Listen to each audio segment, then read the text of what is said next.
misión de la CONAM es proteger el capital natural que tiene nuestro país, un país rico en biodiversidad, dentro de los polígonos que sean decretados como áreas naturales protegidas a nivel federal. De lo que se trata es que estos ecosistemas que se encuentran en muy buen estado de conservación se mantengan en esta situación a lo largo del tiempo. Y por ello se requieren hacer un conjunto de actividades desde la investigación científica, el monitoreo de los ecosistemas y de las especies, el cuidado del territorio para que no se den cambios de uso del suelo de manera ilegal que estén transformando el territorio, o que haya prácticas ilegales como la cacería furtiva, la tala ilegal, o que estos sitios estén expuestos a la contaminación. Todo ello en conjunto pues requiere que estos sitios estén permanentemente vigilados, permanentemente custodiados y orientando, porque son sitios que tienen propietarios de la tierra, ejidatarios, comuneros o pequeños propietarios, en donde las actividades productivas que realicen deben ser compatibles con el interés de conservar la riqueza biológica del sitio.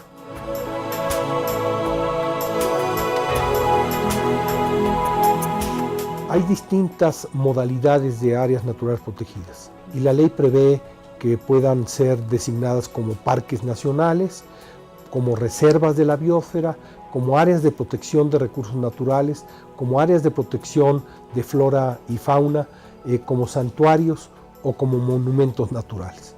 Dependiendo de esta categoría, la propia legislación establece qué sí y qué no se puede hacer. Hay un primer proceso de zonificación que se hace desde el decreto. Generalmente en el decreto identificamos zonas núcleo y zonas de amortiguamiento.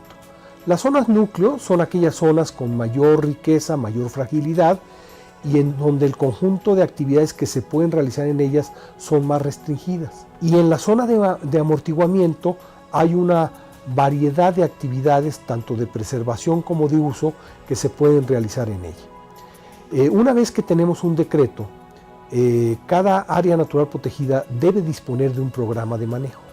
Entonces se hace un estudio técnico para que podamos identificar subzonas y actividades que son compatibles con la conservación. Y entonces ahí podemos decir, bueno, pues aquí hay una zona agrícola, o aquí hay una zona de esparcimiento, o aquí hay una zona de preservación, y con todo ello armamos lo que es un ordenamiento de ese espacio territorial.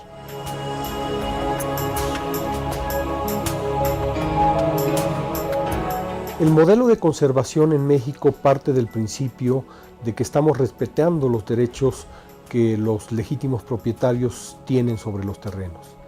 De manera que hacemos la conservación con la gente, para la gente y por la gente. Entonces el reto es que junto con las comunidades busquemos aquellas actividades productivas que son compatibles con el estado de protección de la flora, de la fauna, del ecosistema, de sus recursos hídricos, de sus suelos, para que incremente sus ingresos sin que ello implique un agotamiento, una alteración, una destrucción de toda esta riqueza natural de la cual ellos son parte propietarios de los terrenos donde están depositados.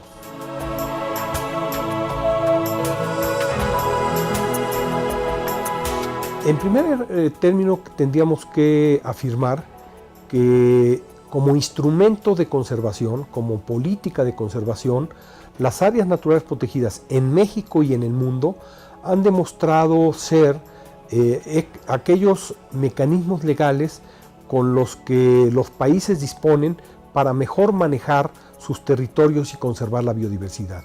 Costo efectivo han constituido de manera probada estos mecanismos que mejores resultados ofrecen. Estos territorios requieren de manera indispensable tres componentes para poder mantener su estado de conservación. Y estos componentes tienen que ver con dotarlos de personal calificado, que esté responsables del manejo del sitio, que tenga un componente social muy importante para que este personal esté hablando con las comunidades, tomando acuerdos, haciendo tejido social, generando gobernanza de un sitio. Un sitio donde no hay gobernanza está muy presionado y se puede estar destruyendo día a día los ecosistemas y la riqueza natural que ahí tenemos. Segundo, se requiere disponer de equipamiento para que todos los procesos de monitoreo, de restauración, de conservación, dispongan de los equipos necesarios para recorrer grandes extensiones de territorio. Y tercero, esto requiere de financiamiento. Debiéramos de evitar el que cada uno de estos sitios se conviertan en islas de conservación. Entonces necesitamos conectar estos sitios. Entonces tenemos que hablar de conectividad, de corredores biológicos.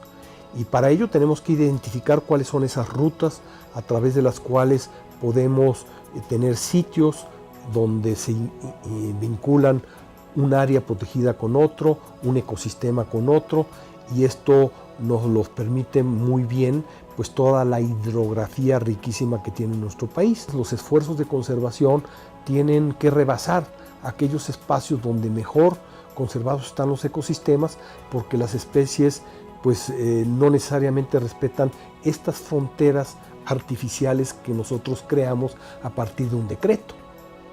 Y si queremos conservar esas especies, pues tenemos que pensar que esas especies pues tienen muy amplios territorios de distribución.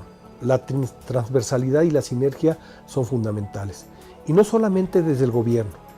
Yo te diría, es obligado que haya comunicación entre distintas dependencias del gobierno federal que inciden sobre los territorios rurales, que las políticas sean consistentes, que la política de producción de alimentos, la política agraria, la política de conservación estén en espacios donde coinciden, alineadas, que no haya contradicciones entre la política. Hay actores muy importantes en el tema de conservación. Yo te diría de manera importante y subrayada la academia, los científicos. No solo los que estudian la naturaleza, también los que estudian al hombre, sus procesos, los antropólogos, los sociólogos, los propios economistas que deben darnos los elementos de valoración económica de los ecosistemas, los abogados que deban de incorporar el tema de la legalidad y del Estado de Derecho en las comunidades que viven dentro de las áreas naturales protegidas para fortalecer y empoderar la organización propia de ejidatarios y comuneros. Pero también hay una sociedad cada vez más activa e interesada en el tema ambiental. A lo mejor no son los grandes estudiosos, los que tienen los doctorados en distintas ramas de la ciencia o de las humanidades, pero que es gente interesada. Y todas estas organizaciones de la sociedad civil están aportando de manera importante al tema de la conservación de la biodiversidad dentro de las áreas naturales protegidas. Hay que sumarlos.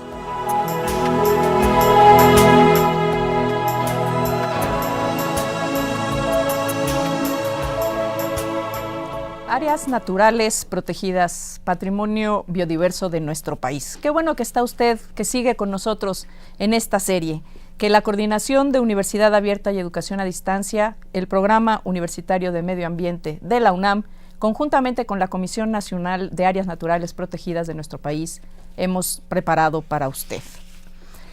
En este capítulo, que lleva por título, el último de esta serie, El Pedregal, un tesoro natural en nuestra ciudad, vamos a platicar con dos personas, una que es la responsable de esta área y otra que ha conducido estudios no necesariamente sobre biodiversidad, pero que tienen que ver con la biodiversidad y con la interacción entre la biodiversidad y la atmósfera, para que usted sepa no solo lo que hacemos y cómo conservamos, sino para qué sirven estas investigaciones y cuál es la utilidad, en este caso, de tener una de las reservas más únicas que existen en el mundo, por dos razones. Una, porque se encuentra dentro de un campus universitario, y dos, porque es una zona que ha quedado prácticamente pues en medio de la zona sur de la Ciudad de México, una de las ciudades o de las zonas metropolitanas más grandes de este planeta.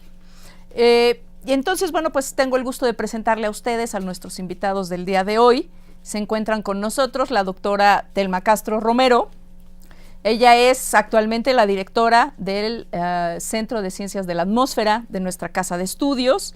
Ella es doctora en Ciencias Químicas por la UNAM y realizó su estancia postdoctoral en el Laboratorio de Química Atmosférica del MIT con el doctor Mario Molina. Bienvenida, Telma. Gracias. Muchas gracias por estar con nosotros. También nos acompaña hoy en el estudio el doctor Luis Zambrano González. Él es, al igual que la doctora Castro, y al igual que su servidora, egresado de la Facultad de Ciencias.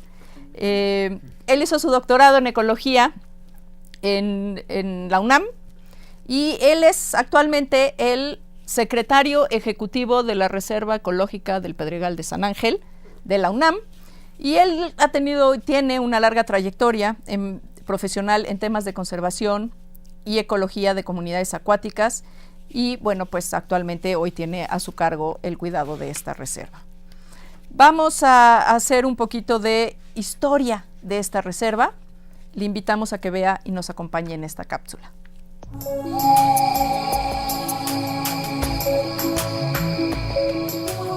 Si consideramos a los institutos de investigación de Ciudad Universitaria como el cerebro de la actividad académica dentro del campus central, sin duda la Reserva Ecológica del Pedregal de San Ángel, REPSA, serían sus pulmones.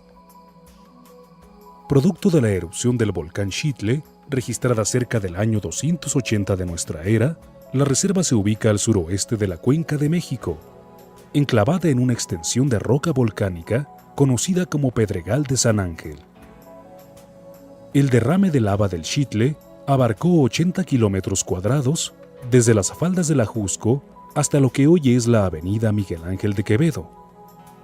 Sobre la roca se instaló un abanico vegetal que va desde el bosque de coníferas en la parte alta, seguido por un bosque de encino y el matorral xerófilo de palo loco, característico del Pedregal de San Ángel. Es ahí donde se ubicó la Ciudad Universitaria al final de la década de los años 40 del siglo pasado. El 11 de septiembre de 1946, el presidente Ávila Camacho expidió el decreto de expropiación de los casi 7 millones de metros cuadrados donde se construiría el campus central de la UNAM. Sin embargo, fue hasta el 3 de octubre de 1983, bajo la rectoría del doctor Octavio Rivero Serrano, que se decidió establecer 124.5 hectáreas del campus universitario como zona ecológica inafectable, gracias al esfuerzo conjunto de académicos, estudiantes y autoridades de la UNAM, y dado el escenario de drástica reducción del Pedregal de San Ángel por el crecimiento urbano de los años 80. Actualmente cuenta con una superficie protegida a 237.33 hectáreas en 3 zonas núcleo y 13 zonas de amortiguamiento. El lecho de roca basáltica protegido por la REPSA posee un valor biológico, ecológico y geomorfológico, ya que permite recargar los mantos acuíferos, regula la calidad del aire y contribuye a amortiguar los cambios de temperatura en el microclima al sur de la Ciudad de México. Esta zona es fundamental tanto para fines de conservación de la rica biodiversidad que alberga, como para generar investigación y como espacio de docencia. Así, la UNAM es la única universidad en el mundo que posee una reserva ecológica dentro de su propio campus. La reserva significa así un orgullo y al mismo tiempo una enorme responsabilidad para los universitarios que preservan este tesoro natural dentro de la Ciudad de México.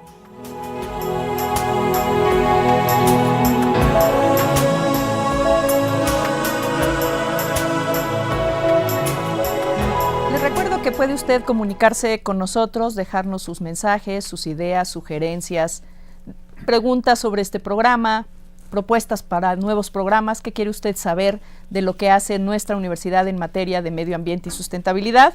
Y para ello, bueno, pues se puede comunicar a nuestros teléfonos que está usted viendo ahora mismo en pantalla, y también lo podemos hacer a través de las redes sociales, en nuestro correo electrónico, en nuestro Twitter, y pues desde luego a las 10 primeras personas que se comuniquen con nosotros, les vamos a obsequiar en esta ocasión un libro que se denomina Parteaguas, la propuesta Mazahua a la Ciudad de México, un libro editado por el Colegio de Michoacán y el Programa Universitario del Medio Ambiente. Y bueno, pues está muy interesante, ciertamente, esta idea de seguir extrayendo recursos de otras zonas para abastecer a esta metrópoli, bueno, pues cada día está más cuestionada, y esta es una propuesta desde una comunidad que nos está donando agua a la ciudad. Comuníquese, su opinión nos enriquece, nos es muy importante. Luis, platícanos un poquito de cómo surgió la propuesta de la Reserva del Pedregal de San Ángel en la Ciudad Universitaria.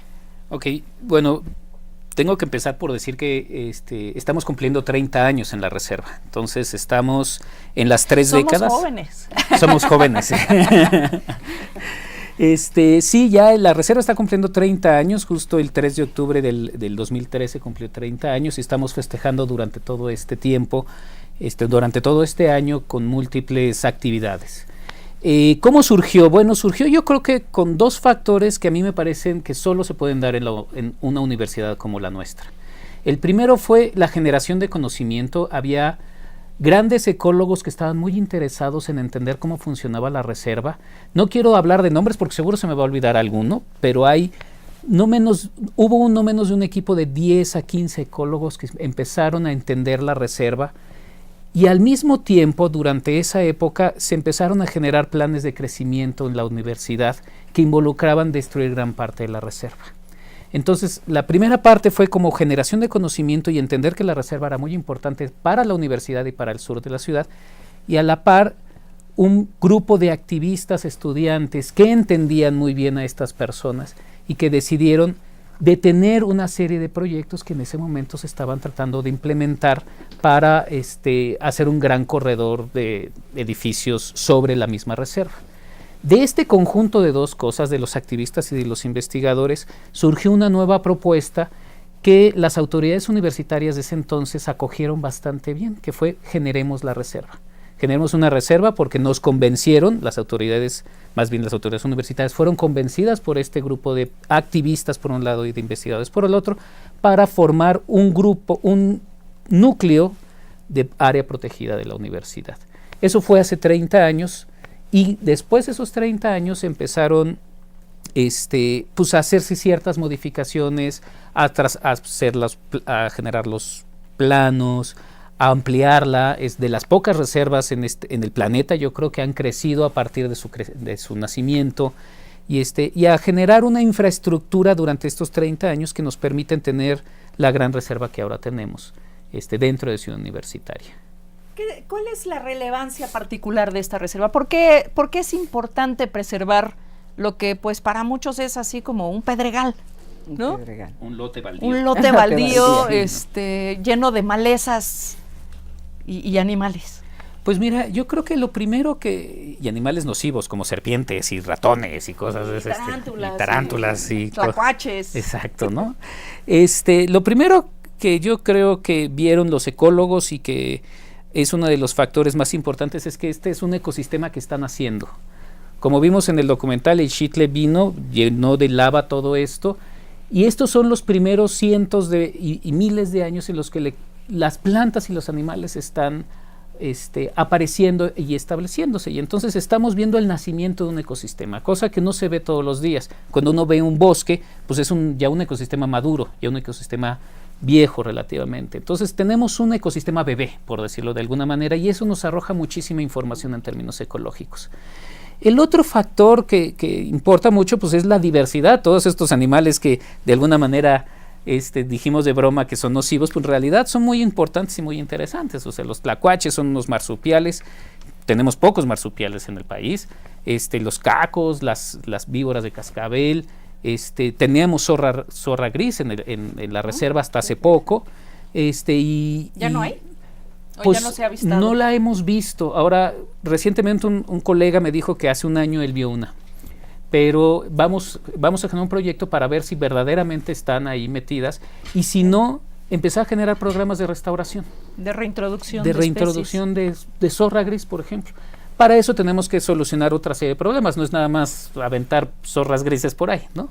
No, porque realmente convivimos en una zona conflictiva, luego hay muchos problemas en las zonas de tránsito de vehículos, a veces se lastiman animales, o luego aparecen en los cubículos de los investigadores o en los salones de clase, ¿no? Exactamente, ¿no?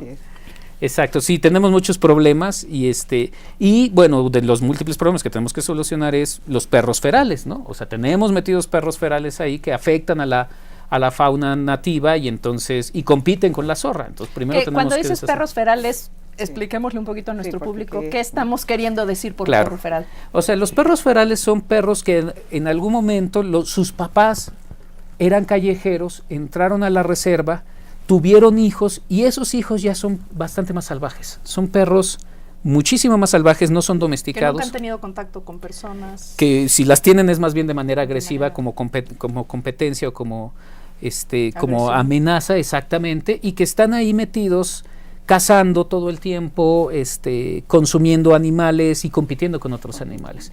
Entonces, pues son fauna introducida, lo que le llamamos fauna introducida y que puede ser nociva. Yo sé que a la gente le gusta mucho los perros y que son muy bonitos, los gatos también, pero hay lugares en los que no deben de estar porque afectan a otras especies que también son muy bonitas, como la zorra y como los cacomistles, que también son... Pájaros. Y los pájaros, exactamente, ¿no? Sí, las lagartijas. Aprovechamos aquí para hacer un comercial y decirle a usted que si le regala perritos a sus hijos en Reyes, en el Día del Niño, en su cumpleaños, y cuando se harte el chico o la chica del perrito, por favor, mejor llévelo a un asilo de perros o a una casa donde reciban perritos. No lo deje suelto aquí en la reserva creyendo que va a vivir muy feliz.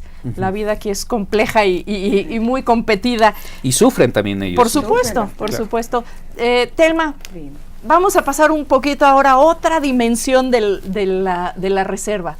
Y esta tiene que ver con qué actividades está realizando el Centro de Ciencias de la Atmósfera en esta reserva.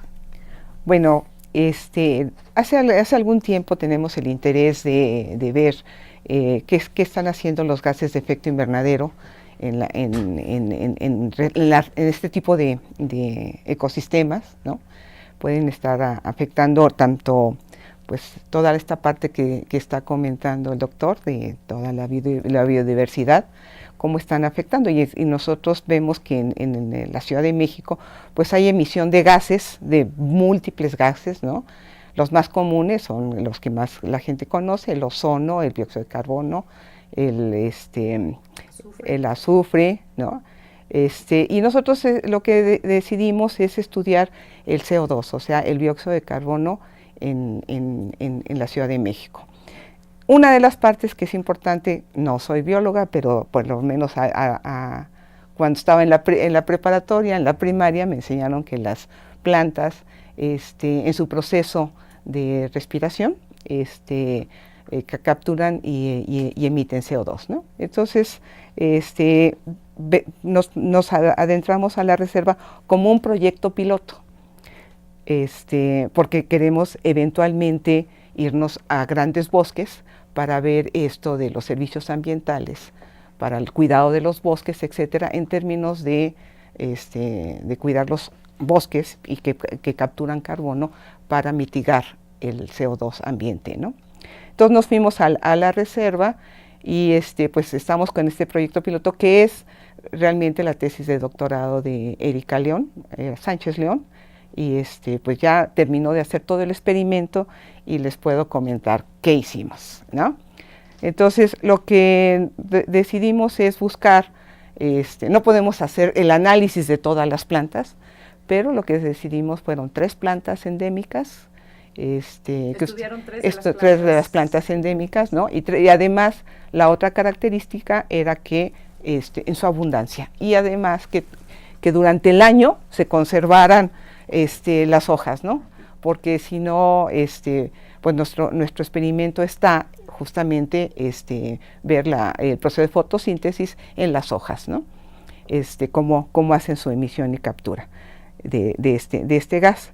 Entonces decidimos buscar, ahí sí nos adentramos un poco en todo lo que se ha hecho en la reserva. Se ha hecho cantidad de estudios en la universidad, pero muy enfocados siempre a animales, a fauna, a plantas, a suelos, Y aquí nosotros nos vimos la tarea de cómo está la interacción de esas plantas con la atmósfera de la Ciudad de México y cómo la va a afectar. Entonces, estas 3 plantas fueron el tepozán, que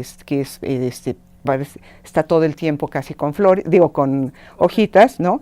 La oreja de burro, que también es endémica y también está en mucha abundancia, pero esa tiene pues como una, yo creo que ustedes los biólogos deben saber más, que es como tipo hacia cactácea, ¿no? Es una cápsula. Eso, ¿verdad? Que tiene la hoja así como pachoncita. Sí, como gordita, como un, como una orejita de rato. Y luego el otro fue el palo loco, ¿no? Ahí en la cápsula salió que al inicio había bastante también palo loco. Entonces son esas 3 plantas que empezamos a estudiar. Entonces, bueno, trajimos equipo. La idea es ver cómo funciona todo su proceso a lo largo de un año.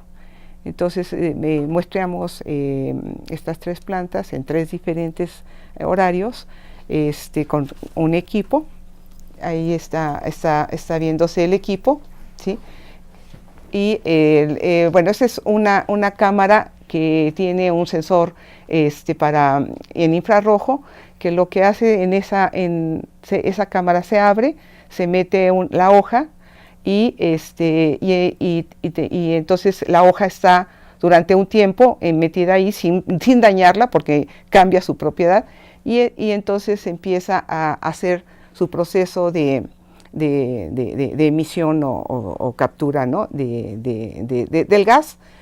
Y en esta otra parte que tenemos un gas de referencia, que es CO2, entonces siempre estamos comparando si hay aumento de CO2 en la cámara, de esa cantidad de gas, entonces quiere decir que la plantita en ese momento está emitiendo.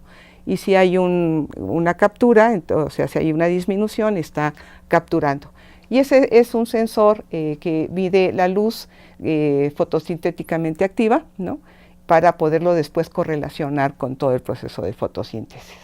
Ese es un analizador de dióxido de carbono que tenemos ahí en el laboratorio y ese se lleva a campo y ahí es donde estamos midiendo esa parte, ¿no? Pues qué interesante, qué divertido, porque luego y a lo largo de este programa de áreas naturales protegidas hemos platicado mucho del suelo, del agua, de la biodiversidad, pero prácticamente no habíamos hablado de la interacción de todos estos elementos con la atmósfera, que es pues el más abundante, ¿no? Pero lo damos como por sentado y se nos olvida de la importancia que tiene esta otra parte, esta otra dimensión del universo, de nuestro planeta para la vida misma, ¿no? Y cómo interactúa la vida con la atmósfera. ¿Por qué es importante esa investigación? Esa importante a nosotros ahorita nos va a dar pauta para un lugar que tenemos más controlado, tenemos más seguridad, pues para poder iniciar este tipo de estudios después a más grande escala, ¿no? Ahorita para la reserva es importante, yo lo que considero es que como quiera que sea, han estado como empujando y hay cada vez más presión por estar construyendo.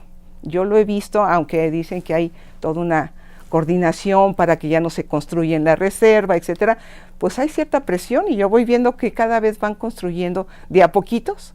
Y entonces no sé qué va a pasar, pero es importante esta interacción que tiene la reserva con la atmósfera, porque va a ser un regulador también muy a su nivel, es pequeño, comparado con los bosques que tenemos alrededor en toda la cuenca, en el Ajusco, Sierra, Chichinautzin, etcétera, pero tenemos este parque, ¿no? Y también lo debemos de conservar también porque con el resultado de este estudio sí vemos que al menos 2 plantas sí son capturadoras de dióxido de carbono.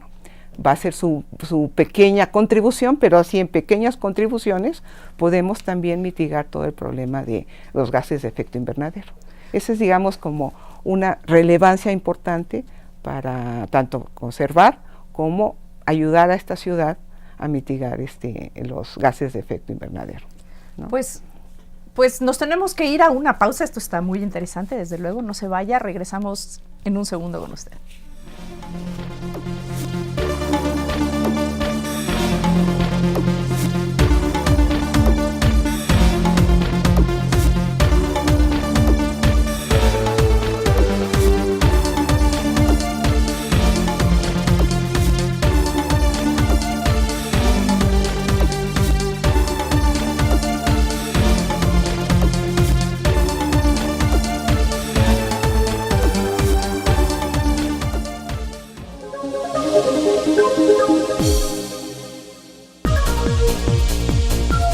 Te invitamos a conocer la Biblioteca Stephen A. Bashton, del Centro de Enseñanza de Lenguas Extranjeras ubicado en Ciudad Universitaria.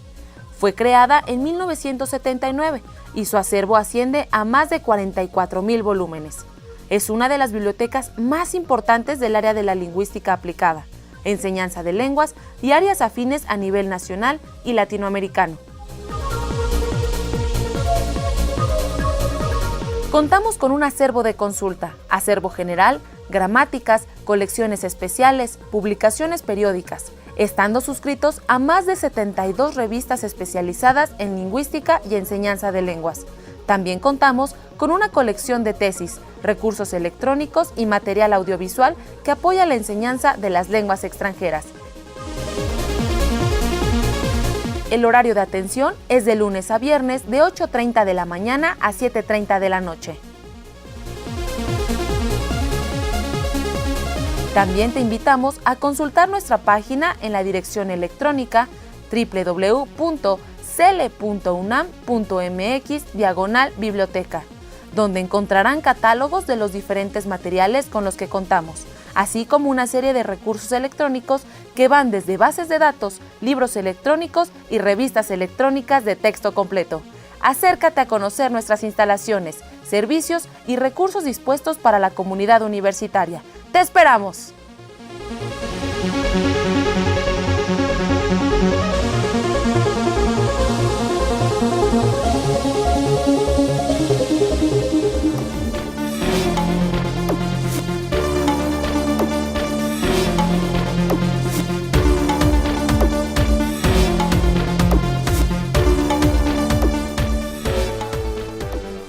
Que sigue con nosotros, le agradecemos que nos acompañe en este nuestro último programa de la serie de áreas naturales Patrimonio Biodiverso de nuestro país.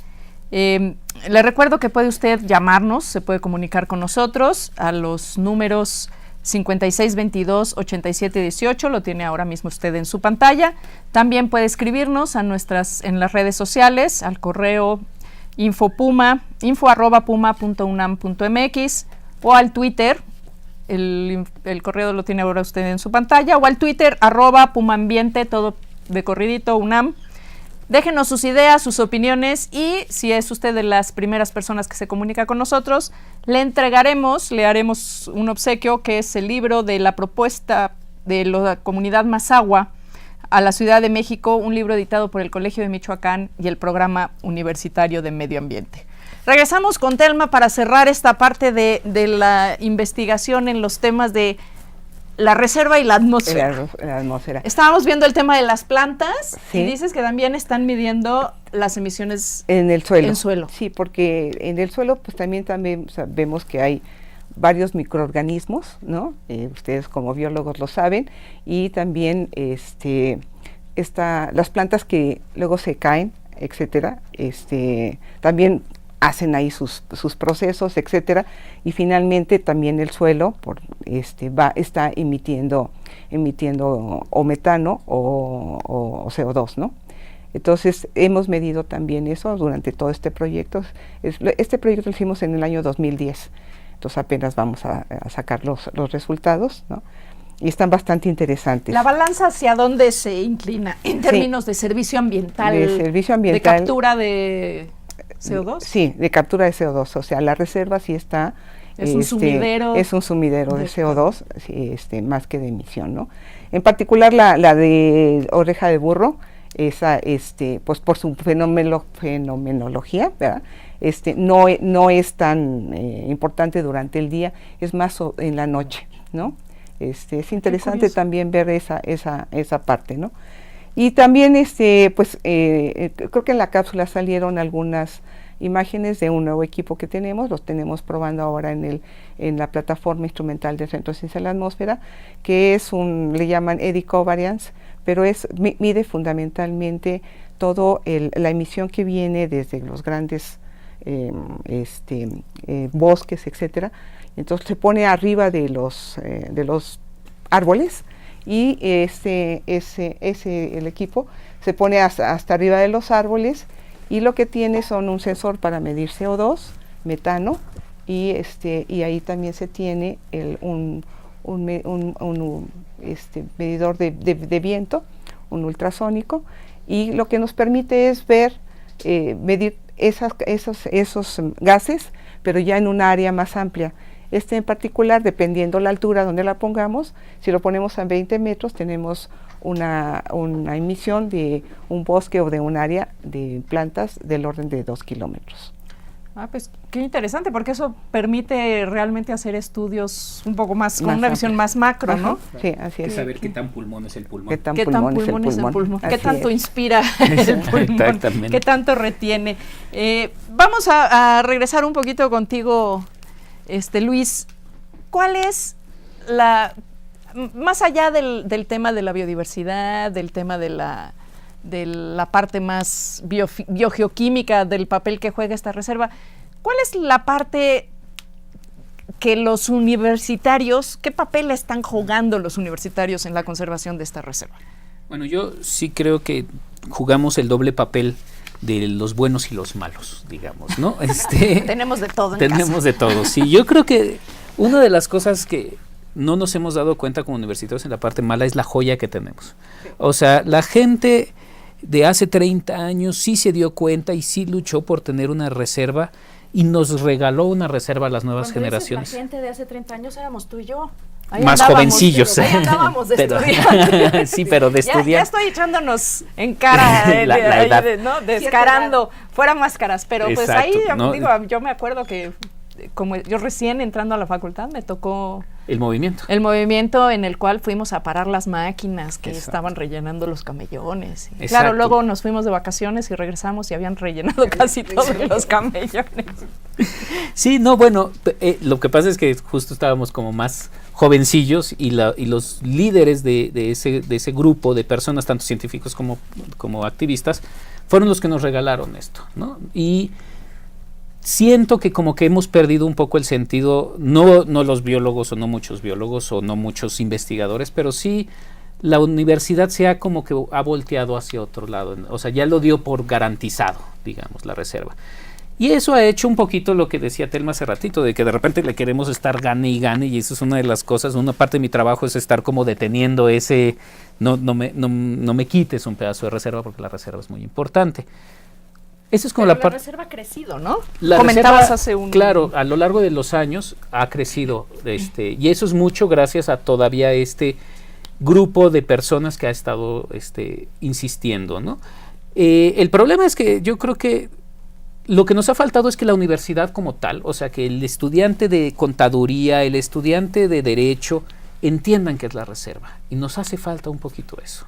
Que todos los estudiantes y todos los académicos de esta universidad sepamos que la reserva es parte de nosotros y nosotros parte de la reserva, porque es una joya muy importante para la universidad. Sí, yo creo que, tienes toda la razón, pero incluso yo iría un poquito más allá y después de la próxima cápsula que vamos a ver un poquito más sobre la reserva, creo que no solo debemos limitarnos a atender a la población que viene a la ciudad universitaria.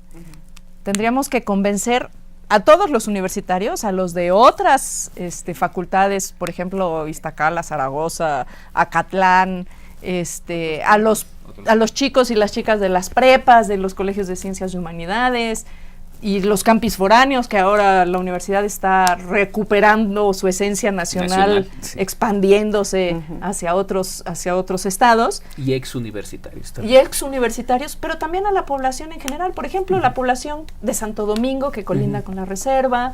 ¿Qué beneficio tiene para esta población? ¿Qué importancia tiene para ellos también la reserva? Vamos a ver esta cápsula que el equipo de la Coordinación de Universidad Abierta, Educación a Distancia y el PUMA prepararon para usted sobre la reserva.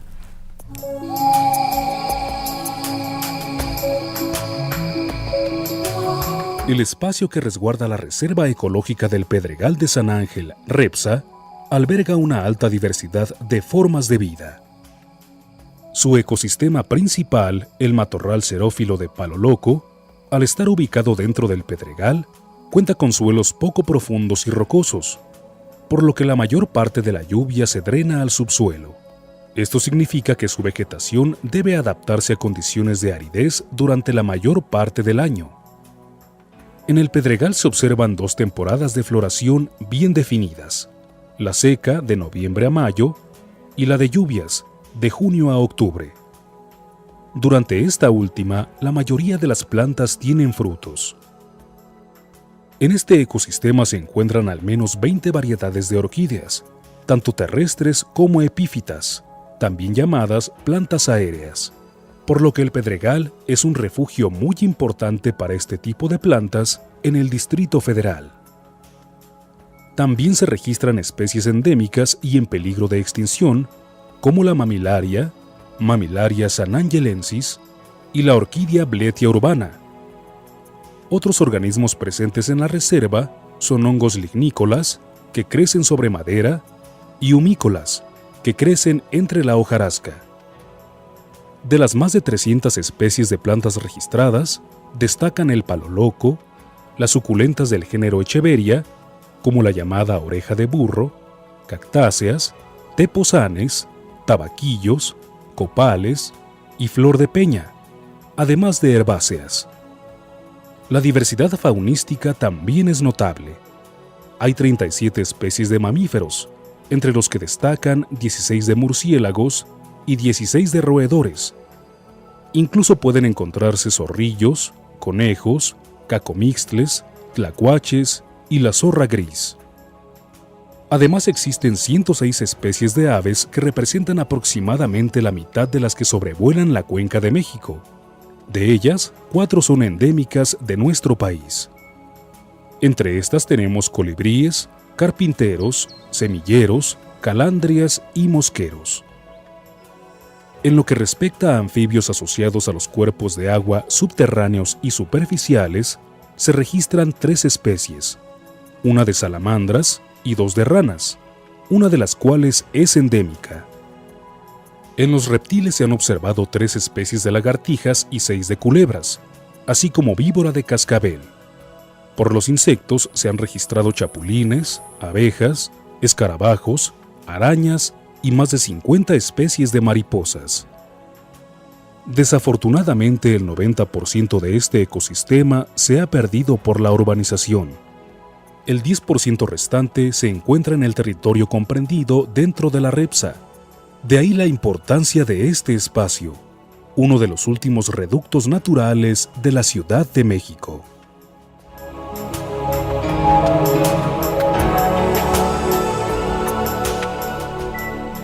Bueno, pues no es menor, no es una tarea menor de entre las muchas que tiene esta casa de estudios, cuidar este espacio. Es realmente un compromiso no solo con las y los universitarios, sino también con el patrimonio natural de este país. Pudimos tener una pequeña probadita en esta cápsula de la enorme riqueza biológica que tiene este espacio, y a lo largo de este capítulo hemos ido platicando además de la importancia de la interacción de estos espacios con la atmósfera, que es algo que en esta ciudad siempre nos preocupa, aunque ahora París nos está queriendo ganar el primer lugar de ciudad contaminada. ¿Cuáles son, Luis, los principales retos que a tu juicio tú como secretario ejecutivo de la REPSA te encuentras en? Bueno, yo creo que uno de los retos es la seguridad, y que tiene que ver con muchos factores. Uno, la seguridad de la gente que se mete, por ejemplo, en época de secas, que estamos empezando la época de secas, y que se provocan incendios. Hay no menos de unos 2 o 3 incendios al año en la reserva, y todos son provocados. Acabamos de tener uno justamente hace media semana, ¿no? Y fue provocado, o sea, las cámaras demuestran que de repente empezó a salir humo y salieron disparados unas personas de la zona donde estaba ¿Y lo hacen por maldad o lo hacen por accidente? Pues yo creo que el 90% ha de ser las dos, pero fundamentalmente es accidente. La gente cree que, pues esto que estábamos platicando hace rato, que es un terreno baldío, que pues ahí no pasa nada, y que pues llegan con sus botellas o con algún tipo de espejo, y pues eso aumenta el calor en un momento en que el Pedregal pues es muy caliente. En época de secas el Pedregal es muy caliente, la roca eleva mucho la temperatura, las plantas están secas, y una chispita, un cigarro, un vidrio un poco fuerte, pues levanta llamarada, y la llamarada con estos vientos, porque también estamos en época de vientos, con estos vientos pues se corre muchísimo el fuego. Esa es una. Otra pues es esta como constante acoso de la ciudad, incluso de los universitarios, pero fundamentalmente la ciudad, de la destrucción de nuestras reservas, ¿no? Estamos trepándonos al gran bosque de agua, que este bosque que es pues todo el cerro del Ajusco, del Chichinautzin, y pues la reserva se está quedando aislada de alguna manera, y eso también le afecta a la misma reserva, así como decían ustedes que la reserva tiene interacción con la atmósfera, pues también tiene interacción con las otras áreas naturales protegidas que tenemos en la Ciudad de México, y entre más la aislemos, más problemas tienen estos animales y estas plantas, ¿no? Una de las investigaciones que hemos encontrado, por ejemplo, es que las pequeñas islitas que hay, incluso en Periférico e Insurgentes, son puentes de dispersión tanto de plantas como animales. Entonces, si seguimos poniendo casas encima, las vamos a cortar todo este sistema de comunicación, ¿no? Pues sí, ¿no? Realmente se van quedando como islas. Aisladas. Sí, totalmente. Y bueno, pues eso no ayuda para nada a la diversidad biológica de estos espacios. Exactamente, ni a sus servicios ecosistémicos, ni a la captura de carbono, etcétera, ¿no? ¿Cuáles serían las estrategias? ¿Qué tienes pensado ahora? Hay que comentar que el doctor Zambrano acaba... ¿Cuánto tiempo tienes de...? 3-4 meses. Es nuevito en el puesto. ¿Qué ideas tienes para incorporar a los universitarios y a la comunidad, a las comunidades que nos rodean, que rodean a esta casa de estudios aquí en el sur en su campus del sur de la ciudad? Bueno, lo primero es yo creo que promover la reserva. O sea, mucha gente no sabe que la reserva existe incluso dentro de Ciudad Universitaria, y vamos a promoverla con un programa agresivo de información, ¿no? Y te agradezco mucho que el Puma haya pensado justamente en un programa para la reserva, porque esto es lo que nos empieza a ayudar bastante, este programa que se pueda ver fuera de Ciudad Universitaria, para que los capitalinos sepamos que esta reserva es importante. Entonces, una es pues un programa de difusión de la reserva. El otro es un programa de investigación. La investigación es muy importante en dos sentidos. Una es la investigación genera y ayuda a generar conocimiento tanto básico como aplicado, como el que están haciendo en ciencias de la atmósfera ustedes, ¿no? O sea, nos parece fundamental ese tipo de información, no solo por las preguntas de investigación natas que tenemos como científicos, sino también que mucho de eso nos puede ayudar a manejar la reserva, a protegerla mejor. O sea, la información de Tania nos va a ayudar muchísimo a defenderla de, oye, este es un sumidero de carbono, ¿no? Y entonces, como tal, nos protege a la ciudad del cambio climático de alguna manera, ¿no? O sea, nos ayuda a reducir los efectos. Son espacios de amortiguamiento. Exactamente, aunque sea ¿no? pequeño, pero es una contribución, como dicen por ahí, con un granito de arena vale la pena intentarlo, ¿no? Exactamente. Y además de granitos de arena se hace la playa. Sí, exactamente. Así es, ¿no? Entonces, el segundo es esa investigación que la estamos dividiendo en dos, como lo que le llamamos, la que podríamos llamar la básica, de investigadores que piensan que necesitan resolver problemas como muy teóricos de evolución, por ejemplo, de selección natural, y otra que es eso añadido a cómo lo hacemos para resolver el problema de la falta de la zorra gris, por ejemplo, cómo lo hacemos para reintroducirla, ¿no? Y cómo lo hacemos para conservar, exactamente, ¿no? Reintroducción de especies. Tenemos un laboratorio maravilloso. Exacto, ¿no? ¿Cómo convencemos al resto de los universitarios y a las personas que no están en la universidad de que no es como tú decías hace un momento, baldío? Muchas veces la gente pasa por Insurgentes y dice, ¿por qué la universidad tiene eso así? Sí, todo que no le ponen jardín. Así es, hay gente que me ha preguntado, oye, ¿por qué pastito tienen así eso? Por eso se les quema, ¿no? Y por eso se les mete gente. Exacto. ¿No? Sí, o sea, y esa es una pieza fundamental, saber que ese es nuestro ecosistema en la Ciudad de México.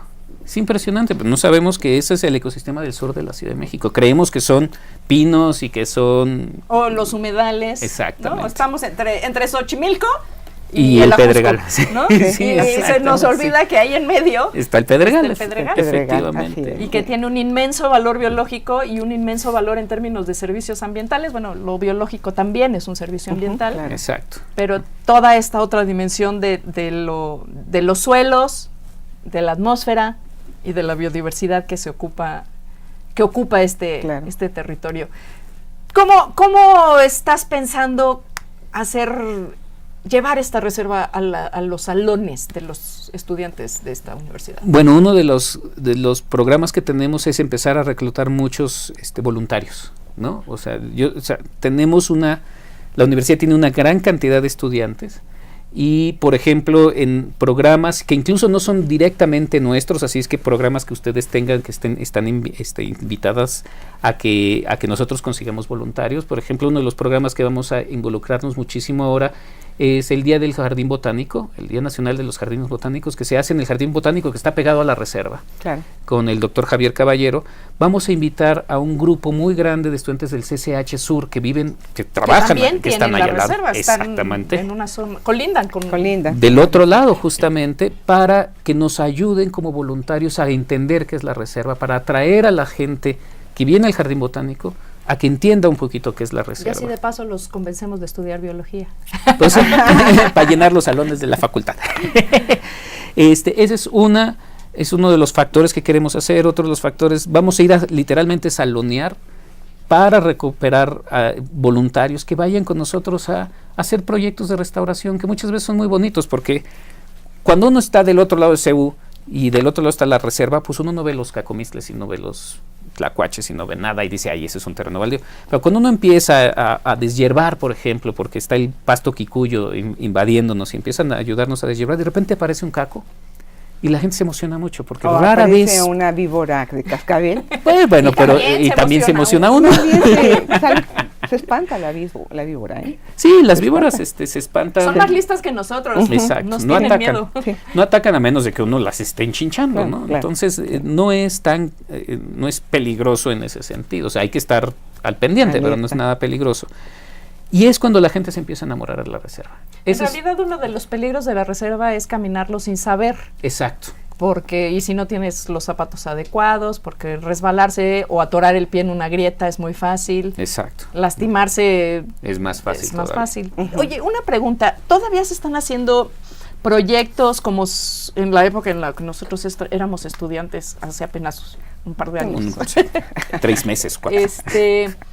¿Que se hacían los proyectos de los alumnos en la reserva? ¿Muchos de los proyectos de alumnos en la reserva? Pues mira, ahora una de las cosas que estábamos discutiendo con la doctora Rosaura Ruiz justamente es reechar a andar proyectos y talleres que quieran hacer dentro de la reserva. Yo creo que en la facultad. Porque por eso estábamos enamorados de la reserva, claro, porque claro, era nuestro laboratorio natural. Viviente. Claro. Sí, claro. Y la gente como que ha volteado, salvo unos cuantos investigadores que siguen insistiendo en trabajar en las reservas, lo cual es maravilloso, pero sí como que de repente hubo un voltear a otros ecosistemas que pueden verse más de caché, porque como uno como biólogo siempre quiere irse al fin del mundo, a la selva malaya a tratar de trabajar ahí, ¿no? Y como que regresar un poco a hacer pequeños proyectos o grandes proyectos articulados en la reserva. Ya lo empezamos a platicar con la gente de la Facultad de Ciencias para atraer a los de la facultad. Pero los de la facultad es como venderle chiles a la señora Herdes, yo digo, ¿no? Como predicar entre los convencidos. Exactamente. ¿No? Ahora sí por los conversos. Exacto. Yo creo que hay que ir por los abogados, y hay que ir por los médicos y por los odontólogos. Hay que ir por todos estos estudiantes que están alejados de la reserva, no solo físicamente, porque las facultades están como relativamente lejos, sino también mentalmente, ¿no? Es decir, esta es tu reserva, esto es parte de CEU, así como lo es la torre de rectoría, el estadio, y la torre 2 de humanidades, ¿no? Esto es tuyo y tienes que cuidarlo, es tu responsabilidad cuidarlo. Sí, ¿no? Realmente transmitir esta idea de pertenencia, ¿no? De identidad con el espacio como parte de tu patrimonio como universitario, pero también como mexicano o como mexicana, claro, ¿no?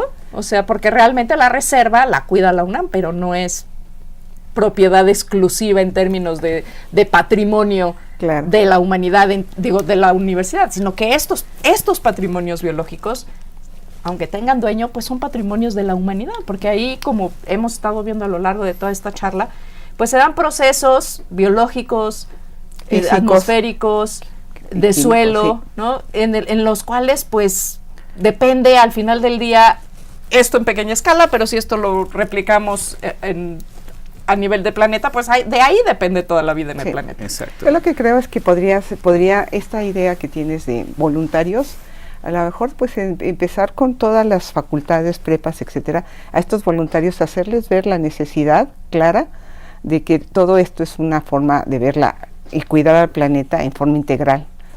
Y esa parte, cuando entiendan que lo que hace la reserva, sí, hacia el beneficio hacia la ciudad, yo creo que la vamos a empezar a cuidar, ¿no? Porque la verdad es que nada más vemos a la reserva como un campo que ahí está, quizás para pasear a ver algunas veces, o a veces nada más para verla por miedo, por entrar, que ahí quién sabe que haya, pero si la vemos con el servicio que nos da la reserva, desde todos los puntos de vista, tanto de biodiversidad como de captura de agua, como captura de carbono, etcétera, eso los universitarios acaban por amarlo, ¿eh?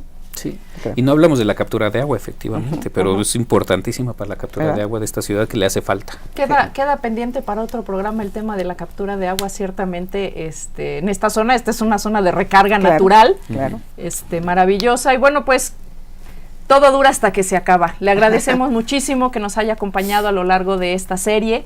Realmente el equipo de la Coordinación de Universidad Abierta y Educación a Distancia, junto con el equipo del Programa Universitario de Medio Ambiente, trabajaron y también se divirtieron en las áreas naturales protegidas de nuestro país. Tuvieron la oportunidad de conocer de propia mano y llevarle a usted esta información.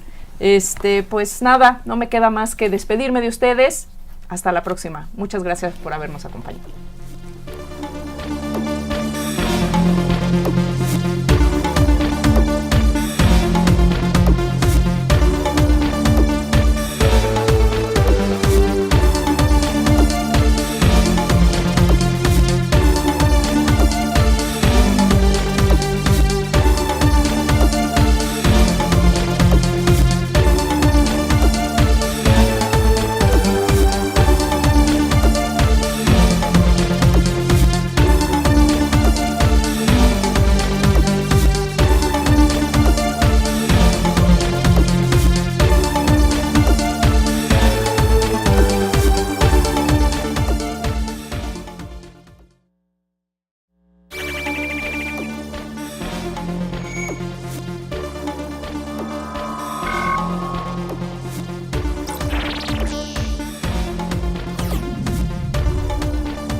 La misión de la CONAM es proteger el capital natural que tiene nuestro país, un país rico en biodiversidad, dentro de los polígonos que sean decretados como áreas naturales protegidas a nivel federal.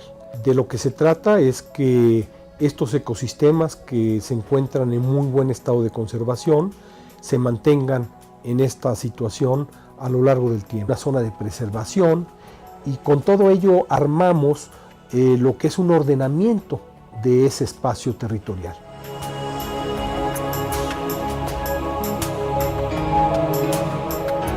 El modelo de conservación en México parte del principio de que estamos respetando los derechos que los legítimos propietarios tienen sobre los terrenos. De manera que hacemos la conservación con la gente, para la gente y por la gente. Entonces el reto es que junto con las comunidades busquemos aquellas actividades productivas que son compatibles con el estado de protección de la flora, de la fauna, del ecosistema, de sus recursos hídricos, de sus suelos, para que incremente sus ingresos sin que ello implique un agotamiento, una alteración, una destrucción de toda esta riqueza natural de la cual ellos son parte propietarios de los terrenos donde están depositados.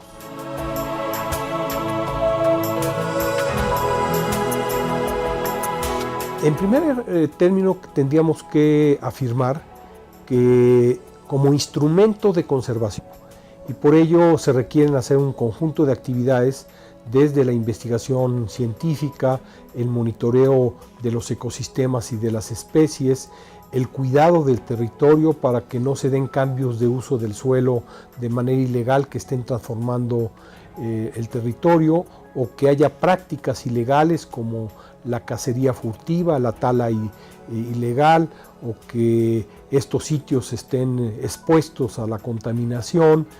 Todo ello en conjunto pues, requiere que estos sitios estén permanentemente vigilados, permanentemente custodiados y orientando, porque son sitios que tienen propietarios de la tierra, ejidatarios, comuneros o pequeños propietarios, en donde las actividades productivas que realicen deben ser compatibles con el interés de conservar la riqueza biológica del sitio.